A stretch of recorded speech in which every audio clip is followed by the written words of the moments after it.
जय श्री राधे कृष्णा दोस्तों। आज की हमारी कहानी एक अनोखे चोर पर आधारित है जिसने हमेशा अमीर लोगों को लूटकर गरीबों की सहाय की। वह गरीबों का मसीहा बन गया था। उस चोर का नाम था जानी। जानी चोर उस समय का लीजेंडरी हीरो है जो उत्तर भारत में लोक कथा के रूप में विद्यमान है। इस कथानक को आज भी मंच पर सांग या नौटंकी के रूप में अभिनीत किया जाता है। हरियाणा के महम कस्बे में जानी चोर की प्रसिद्ध और रहस्यमयी बावड़ी भी है। तो दोस्तों, आज हम उस महान जानी चोर की कहानी आप सबके लिए लेकर आए हैं। कहानी को कृपया पूरा जरूर देखें। उम्मीद है आपको कहानी जरूर पसंद आएगी। एक बार की बात है, जानी चोर और उसका मित्र सुल्तान नदी के किनारे बैठे हुए थे। तभी उनके सामने से पानी में बहती हुई एक तख्ती गुजरी। सुल्तान ने हाथ बढ़ाकर तख्ती को पकड़ लिया। तख्ती पर एक गुप्त संदेश लिखा हुआ था जो कि इस प्रकार था। मुझ अबला की आवाज़, मुझ अबला का संदेश अगर मेरे किसी क्षत्रिय भाई के पास पहुंच जाए तो कृपया मुझे इस निर्दयी आदिल खान की कैद से आज़ाद कराएं। एकादशी तक की ही मोहलत मिली है मुझे। उसके बाद आदिल खान पठान जबरदस्ती मुझसे निकाह कर लेगा। संदेश के अंत में लिखा था, अभागिन नार महक दे। इस तरह का संदेश तख्ती पर लिखा हुआ था। तख्ती पर लिखे हुए संदेश को जैसे ही सुल्तान और जानी ने पढ़ा, दोनों की नजरें मिली और एक दूसरे के मन के भावों को पढ़ लिया। वह दोनों दोस्त थे। एक था चोरगढ़ी का मशहूर चोर जानी चोर और दूसरा था उसका लंगोटिया यार सुल्तान। ये दोनों ही मस्त मलंग थे और हर फन मौला थे जो एक बार ठान लिया तो पूरा करके ही दम लेते थे। दोनों उस दौर के नायक थे। अमीर अत्याचारियों को लूटना ठगना उनका पेशा था और गरीब असहायों वंचितों की मदद करना उनका शौक था। इस समय वे दोनों जानी की बहन मरमन दे के बेटे की शादी में भात भरने के लिए निकले थे। सुल्तान ने कहा, जानी भाई, मैं जाता हूँ बहन के भात में और तुम जाकर बहन महक दे को उस जालिम आदिल खान की कैद से छुड़वा लाओ। जानी ने प्रस्ताव पर रजामंदी जताई और दोनों ने अपनी अपनी राह पकड़ ली। जानी शाम को ही आदिल खां के शहर पहुंच गया। वह शाही बाग के आसपास टहलने लगा तो बाग की मालिन ने उसके पास आकर उसे कोड़े लगाए और वहां से चले जाने को कहा। जानी था तो अभिनय का सम्राट। वह नाटक करते हुए बोला, अरे मौसी, इस अभागे पर इतना जुल्म मत ढा। क्या तू अपने बच्चे गोधू को भी नहीं पहचान रही है? मैं तेरा भांजा गोधू हूँ। मेरी माँ ने मरने से पहले आपका नाम बताया था, इसलिए मैं आपको खोजते खोजते यहाँ पहुँचा हूँ।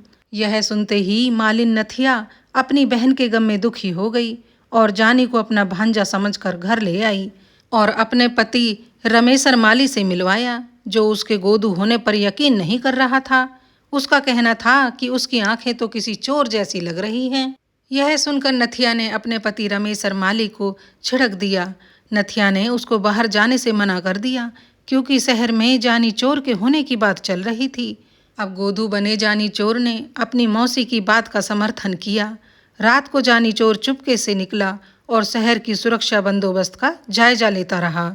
उसने एक परवाना लिखकर आदिल खां के महल के बाहर चिपका दिया जिस पर लिखा था, आदिल अब मत गफलत में रहे और महकदे को लेने आ चुका है जानी चोर। भूरे मेव का बेटा हूँ, चोरगढ़ी का चोर, जान तेरी लेगा कितना भी मचा ले शोर।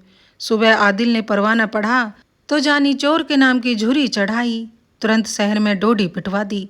मुनादी करवाई कि जो वीर और चतुर जानी चोर को पकड़ेगा, आदिल खां से बड़ा रुतबा और इनाम उसे मिलेगा। जो ऐसा करने की कुवत रखता हो, पान का बीड़ा उठाए। और पान का बीड़ा उठाया धम्मन सुनार ने, जो बड़ा ही बहादुर और चतुर कहलाया जाता था शहर में। पूरे शहर में यह बात फैल गई कि जानी चोर को पकड़ने का बीड़ा धम्मन सुनार ने उठाया है। जानी चोर को उसकी मौसी नथिया ने बताया कि धम्मन सुनार बड़ा ही अक्लमंद है। अब गोधू बना जानी चोर बार बार नथिया मौसी से धम्मन सुनार के बारे में जानने की कोशिश कर रहा था तो नथिया को अब गोधू पर शक होने लग गया था। वैसे भी उसके माली पति ने पहले कहा भी था कि इसकी आंखें चोर जैसी लगती हैं। नथिया ने गोधू का हाथ पकड़ा और उससे कहा, अगर तुम मुझे मौसी मानते हो तो मैं एक बात बता दूं, मौसी माँ जैसी होती है। तुम कौन हो, मुझे सच सच बताओ, अपनी माँ से झूठ मत बोलना। अब तो गोधू बने जानी चोर ने अपना सारा राज उजागर कर दिया नथिया के सामने। साथ ही वहां आने का मकसद भी बता दिया। नथिया तो उसके कुशल अभिनय पर हैरान थी, लेकिन अब वह थोड़ी आश्वस्त भी थी कि महकदे आदिल की कैद से मुक्त हो जाएगी। अंदर ही अंदर वह भी तो यही चाहती थी। जानी ने उसे शीशे में उतारने के लिए एक पासा और फेंका। उसने कहा कि वह धम्मन सुनार को भी लूट लाएगा और अगले दिन ही मौसी के हाथ में सोने के कंगन और पाँव में चांदी की पायल भी होंगी। बस उसे मौसी की थोड़ी सी मदद चाहिए। मौसी तो यह सुनकर गदगद हो गई और अब वह जानी चोर की हर तरह की मदद करने के लिए तैयार थी। वह गोधुई बनकर रहा और सबसे पहले एक कागज पर उसने कुछ संदेश लिखा और फूलों से बनी माला के साथ इस तरह से टांक दिया कि जिससे उस कागज पर किसी की नजर ना जाए। असल में आदिल खां के महल में उसकी मौसी नथिया ही फूल पहुंचाती थी। सो अगले ही दिन उसने मौसी के हाथों उस माला को महकदे तक पहुंचा दिया। महकदे ने जब उस कागज को पढ़ा कि कोई जानी उसका भाई उसे कैद से छुड़ाने के लिए आ गया है, तो उसे बड़ी तसल्ली हुई। मौसी जैसे ही घर लौट कर आई तो जानी ने धम्मन सुनार के बारे में उससे जानकारी हासिल की। मौसी ने बताया कि धम्मन की पत्नी और एक बेटी के सिवाय उसका कोई और नहीं है। धम्मन की बेटी का विवाह 12 साल पहले उसके बचपन में ही कर दिया गया था, पर उसका दामाद गायब है। उसे लिवाने ही नहीं आया आज तक। सारी जानकारी हासिल कर जॉनी मौसी से आज्ञा लेकर ब्राह्मण ज्योतिषी का वेश धारण करके धम्मन सुनार के मोहल्ले में पहुंच गया। वहां जाकर उसने आवाज लगाई, काशी का ब्राह्मण ज्योतिषी आया है, अपना हाथ दिखाकर भविष्य जान लो। जब सुनार की बेटी को आवाज सुनाई दी तो उसने अपनी माँ से कहा, माँ, यह तो कोई नया ही पंडित आया है, बुलाओ ना अंदर, शायद कुछ हमारा कल्याण ही कर दे। माँ के बुलावे पर पंडित बना जानी सुनार के जनान खाने में प्रवेश कर गया। उचित आसन पर बिठाकर लड़की ने अपना हाथ उसके आगे कर दिया। पंडित जी ने कहा, 12 साल से विरह का दुख झेल रही है बेटी, तेरे दुखों का अंत आज होने वाला है। आज रात को तेरा पति जरूर आवेगा और तुझे अपने संग ले जावेगा। पंडित की बात सुनकर माँ बेटी को बड़ा सुकून पहुंचा। माँ बोल उठी, पंडित जी, आपके मुंह में घी शक्कर, और खुश होते हुए मोतियों की माला पंडित जी को भेंट कर दी। जानी अपना जाल बिछाकर वापिस मौसी के पास लौट आया। रात को खाना खाने के बाद मौसा को तो दूध के साथ थोड़ी अफीम देकर सुला दिया और मौसी को तो राजदार बना ही रखा था। सो उसे बताकर सुनार वाला भेष बना लिया। अलग अलग भेष धारण करने और स्वांग रचने में तो जानी ने महारत हासिल कर रखी थी। रात को लगभग 11 बजे वह धम्मन के घर के आसपास अनजान सा बनकर चक्कर लगाने लगा। धम्मन घर पर होशियार रहने की ताकीर देकर जानी चोर को पकड़ने के लिए शहर गश्त पर चला गया। उसकी पत्नी और बेटी दोनों घर के छज्जे पर खड़ी सुनार पुत्र का इंतजार कर रही थी। तभी नीचे किसी अजनबी को घूमता हुआ देखकर उन्होंने उसे अंदर बुला लिया तो वह सकुचा रहा था। बेटी दौड़कर नीचे गई और बोली, स्वामी, इतने बरसों के बाद आप लौट कर आए हैं। मुझे पता है आप मेरे घर का रास्ता भूल गए होगे। इतने बरसों के बाद तो घोड़ा भी अपने घर का रास्ता भूल जाता है, पर चलो कोई बात नहीं, तुम सही जगह पर आए हो। हाथ पकड़कर ऊपर ले आई। माँ बेटी बेहद खुश थी।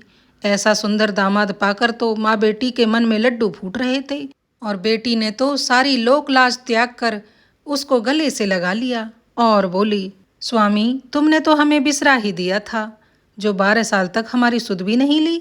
दामाद बनी जानी ने स्पष्टीकरण देते हुए कहा, जी, मैं शादी के बाद दिसावर चला गया और वहाँ सोने चांदी के कारोबार में ऐसा उलझा कि निकल ही नहीं पाया। बहुत नाम कमाया, बहुत पैसा कमाया। वहाँ पर सोने की कारीगरी और हुनर में तो मैंने सिक्का ही जमा लिया है। दूर दूर से सेठ, व्यापारी, राजा अपने घर के सारे जेवर बनवाने मेरे पास ही आते हैं। वहाँ की रानी को तो मेरे हाथ के जेवर ही पसंद आते हैं। आपके पास भी जो पुराने जेवर हों तो ले आओ, मैं सुबह तक उन पुराने गहनों से नायाब गहने बनाकर तुम्हें दे दूंगा। अब यह सुनकर दोनों माँ बेटी बड़ी खुश हुई और अपने सारे गहने लाकर उसके हवाले कर दिए। जानी ने कहा, मैं सिर्फ दूध पीऊँगा और उसके बाद में गहने बनाता रहूँगा, आप लोग जाकर सो जाओ। माँ बेटी तो सो गई। जॉनी ने सारे गहने समेटे और रफू चक्कर हो गया। सुबह जब माँ बेटी जगी तो न वहाँ दामाद था और न ही गहने। घर में कोहराम सा मच गया। धम्मन सुनार घर आया तो उसे बताया गया कि दामाद आया था और लूट कर चला गया। धम्मन पहचान गया कि यह कोई और नहीं, यह जानी चोर का ही काम है। इधर सवेरा होते ही आदिल खां ने धम्मन सुनार को राज दरबार में बुलाया और उसको याद दिलाया कि तुमने बीड़ा उठा रखा है जानी चोर को पकड़ने का, तो तुम उसे क्यों नहीं पकड़ पा रहे हो। इस पर धम्मन सुनार दुखी होते हुए बोला, हुजूर उसे पकड़ना तो दूर रहा, वह तो मुझे ही गच्चा दे गया, मेरी बीवी और मेरी बेटी के सारे गहने भी लूट कर ले गया। यह सुनकर आदिल खां और पूरी सभा उस पर हंसने लगी। पूरे शहर में धम्मन की किरकिरी भी बहुत हुई। आदिल खान वैसे तो उस पर हंस रहा था, पर मन ही मन बड़ा निराश था। उसने दरबार में फिर से एक पान का बीड़ा रखा और जानी को पकड़ने की अपील की। इस बार बीड़ा उठाया शहर के कोतवाल ने। कोतवाल बड़ा ही सख्त और काइया किस्म का इंसान था। उसने शहर में पहरा बढ़ा दिया, रात की गश्त तेज कर दी। उधर जानी ने भी अपने तेवर दिखाए। उसने एक सुंदर स्त्री का रूप बनाया, धम्मन सुनार के लूटे हुए गहने पहने और देर रात को शहर में निकल गया। राह में उसको कोतवाल मिला। कोतवाल ने उस सुंदर स्त्री को देखा तो उसके जेवर देखकर उसकी नीयत डोल गई। फिर उसने अपना रौब जमाते हुए कहा, ए नाजनीन, तुम आधी रात को बन ठन कर कहाँ जा रही हो? तुम्हें अकेले डर नहीं लगता? शहर में जानी चोर आया हुआ है, तुमको नहीं पता? यह सुनकर स्त्री रूपी जानी चोर डरने का स्वांग करने लगा। अब कोतवाल बोला, चल मेरे घोड़े पर बैठ, मेरे घर चल, नहीं तो जानी तुमको लूट लेगा। उसने स्त्री को घोड़े पर बिठा लिया। शहर की सुनसान जगह आते ही जानी ने कोतवाल को घोड़े से नीचे पटक दिया और उसकी छाती पर सवार हो गया। कोतवाल की बहुत अच्छी धुनाई की, उसकी बेल्ट और हंटर भी छीन लिया, उसकी मुस्के बांधी और उसका घोड़ा लेकर रफू चक्कर हो गया। सुबह कोतवाल को बंधा हुआ पाया तो लोगों ने उसकी बड़ी खिल्ली उड़ाई। कोतवाल आदिल खां के दरबार में उपस्थित हुआ और अपनी राम कहानी सुनाई। आदिल खान को सुनकर बहुत दुख हुआ कि ऐसा कैसा जानी चोर है जो आज तक उसे कोई नहीं पकड़ पाया। दरबार में फिर से एक बीड़ा रखा गया और इस बार आदिल खान ने जानी को पकड़ने का बीड़ा खुद ही उठाया। रात को आदिल घोड़े पर सवार हो गश्त पर निकल गया। उधर जानी ने एक गरीब बुढ़िया का भेष बनाया और चौराहे के एक खाली मकान में जाकर चक्की पीसने लग गया। आदिल वहां पहुंचा तो उसने एक बुढ़िया को चक्की पीसते हुए देखा। उसने बुढ़िया से पूछा, ए बुढ़िया, तूने इधर से जानी चोर को निकलते देखा है क्या? तो बुढ़िया बोली, चोर था या क्या था मैं क्या जानूं, पर अभी एक हट्टा कट्टा नौजवान यह कहते हुए मेरे पास से गुजरा है कि अच्छा अब आदिल खान मुझे पकड़ेगा, मैं भी देखता हूँ कि आदिल खान किस खेत की मूली है। बुढ़िया की यह बात सुनते ही आदिल ने उस तरफ घोड़ा दौड़ा लिया जिस तरफ बुढ़िया ने इशारा किया था। पर जब जानी चोर ना मिला तो आदिल फिर उस बुढ़िया के पास आया और उससे फिर से पूछने लगा। बुढ़िया ने कहा, अब देखो मुझे क्या ही पड़ी है कि वह कहाँ गया है, पर हाँ मैं तुम्हें एक रास्ता बता सकती हूँ। जाने से पहले उस नौजवान ने मुझसे कहा था, माई मुझे बड़ी भूख लग रही है, अभी मैं लौट कर आता हूँ, तू तब तक मेरे लिए खाना बना ले। वह खाना खाने मेरे पास जरूर आएगा, तो तुम एक काम करो, मेरे ये कपड़े पहनो और मेरी जगह तुम चक्की पीसने बैठ जाओ। वह लौट कर जरूर आएगा तो तुम उसे पकड़ लेना। अब आदिल को यह बात जच गई। उसने बुढ़िया के कपड़े पहने और चक्की पीसने बैठ गया। उसे पूरा यकीन था कि वह आज जानी चोर को जरूर पकड़ लेगा। इधर जानी चोर ने आदिल के घोड़े पर एड़ लगाई और जा पहुंचा आदिल के महल में नार महकदे के पास। उसने महकदे को अपना परिचय दिया और महकदे बड़ी खुश हुई यह जानकर कि उसका तारणहार भाई उसे लेने के लिए आ गया। जानी ने उसको घोड़े पर बिठाया और महल से बाहर निकल गया। नार महकदे को लेकर जानी चोर सीधा अपने दोस्त सुल्तान के पास पहुंचा। मरवन भी उसका बेसब्री से इंतजार कर रही थी। फिर सुल्तान और जानी ने मरवन के बात में 4 चांद लगा दिए। उधर आदिल खां पूरी रात चक्की पीसता रहा और जानी चोर की राह देखता रहा। पो फटने लगी तो शहर के लोगों ने आदिल को चक्की चलाते हुए देखा तो सब हैरान रह गए। आदिल जानी को गाली देता हुआ वहां से भाग खड़ा हुआ। पीछे से लोग हंसते हुए ठाके लगाते हुए यह कह रहे थे, अरे भाइयों देखो, जानी चोर ने तो आदिल खां से भी चक्की पिसवा ली। आदिल बेचारा अपना सा मुंह लेकर अपने महल में वापस लौट आया। उधर जानी चोर और सुल्तान ने नार महकदे को उसके माता पिता के पास सुकुशल पहुंचा दिया। सो दोस्तों, आज एक अनोखे चोर की कहानी हमने आप सबके सामने प्रस्तुत की है। अगर यह कहानी आपको जरा भी पसंद आई हो तो एक लाइक कर दें और अपनी राय कमेंट बॉक्स में लिखकर हमें ज़रूर बताएं। चैनल पर यदि पहली बार आए हैं तो चैनल को सब्सक्राइब कर लें और अपना सहयोग हमारे साथ इसी तरह बनाए रखें। कहानी को पूरा देखने के लिए हमारे सभी श्रोतागण का दिल से धन्यवाद। सब सुखी और स्वस्थ रहें, सबके अन्न धन भंडार भरे रहें। इसी प्रार्थना के साथ मैं सीमा यदुवंशी आप सबसे विदा लेती हूँ। राधे राधे।